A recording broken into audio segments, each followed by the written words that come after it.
ಚಿಕ್ಕಜಾಜೂರಿನಲ್ಲಿ ತಡರಾತ್ರಿ ಸುರಿದ ಮಳೆ.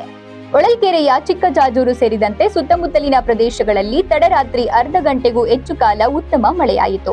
ಗುಡುಗು ಸಿಡಿಲು ಸಹಿತ ಬಿರುಸಾಗಿ ಬಂದ ಮಳೆಯಿಂದ ರಸ್ತೆ ಚರಂಡಿಗಳಲ್ಲಿ ನೀರು ತುಂಬಿದವು. ಇಲ್ಲಿನ ವಿದ್ಯಾನಗರ ಬಡಾವಣೆಯ ವಿದ್ಯುತ್ ಪರಿವರ್ತಕಕ್ಕೆ ಸಿಡಿಲು ಬಡಿದು ವಿದ್ಯುತ್ ಸ್ಥಗಿತಗೊಂಡಿತು. ಸಮೀಪದ ಆಡನೂರು, ಪಾಡಿಗಟ್ಟೆ, ಅಪ್ಪರಸನಹಳ್ಳಿ, ಚನ್ನಪಟ್ಟಣ ಗ್ರಾಮಗಳಲ್ಲಿ ಹದ ಮಳೆಯಾಯಿತು.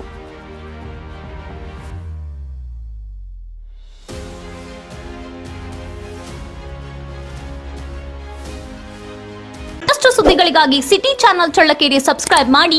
ನಮ್ಮ ಚಳ್ಳಕೆರೆ ಟಿವಿಯನ್ನು ಪ್ರತಿದಿನ ಸಂಜೆ 8 ಗಂಟೆಗೆ ವೀಕ್ಷಿಸಿ.